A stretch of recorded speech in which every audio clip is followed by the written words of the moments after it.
சொல்லணும்னா உனக்கு தானே ஃபோன் பண்ணி சொல்லுவேன். நான் இதுக்கு மாப்பிள்ளைகிட்ட ஃபோன் பண்ணி சொல்ல போகிறேன். சரி வைமா, எனக்கு வேலைக்கு நான் அப்புறமா ஃபோன் பண்ணுறேன் வை. ஐயோ, இப்போ வரப்போகிறது இவரோட அம்மாவும் தங்கச்சியுமா? அதுக்குள்ளே ஒரு லிஸ்ட்டே சொல்லிட்டேனே நான். என்ன பண்ணுறது? ஒரு வழி பண்ணலாம். ஏங்க என்ன பண்ணிகிட்ருக்கீங்க? எல்லாம் வாங்கிட்டீங்களா? இல்லை லல்லி, இப்போ தான் போயிட்டுருக்கேன் கடைக்கு. ஒன்றும் இல்லைங்க, வேகமாக நடந்து போனால் கிச்சனில் வலிக்கு விழுந்து கால் சுளுக்கிக்கிச்சிங்க. இவ்வளவும் என்னால் நின்றுட்டு சமைக்க முடியுமான்னு தெரியல. நீங்கள் வரும்போது கடையிலே உங்கள் அம்மாவுக்கும் தங்கச்சிக்கு என்ன தேவையோ வாங்கிக்கிட்டு அவங்கள கூப்பிட்டுட்டே வந்துடுங்க. நான் கொஞ்சம் நேரம் போய் ரெஸ்ட் எடுக்கிறேன். தைலத்தை இப்போ தான் தடவி இருக்கேன். எனக்கு அப்போவே தெரியும்டி, என் வீட்டு ஆளுங்களுக்கு நீ இவ்வளோ செய்ய போறியான்னு. எங்கேயோ தப்பு நடந்திருக்குது.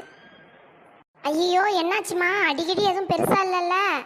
சரி, நான் கடையிலே வாங்கிட்டு அவங்கள கூப்பிட்டு வந்துடுறேன், நீ பார்த்துக்க.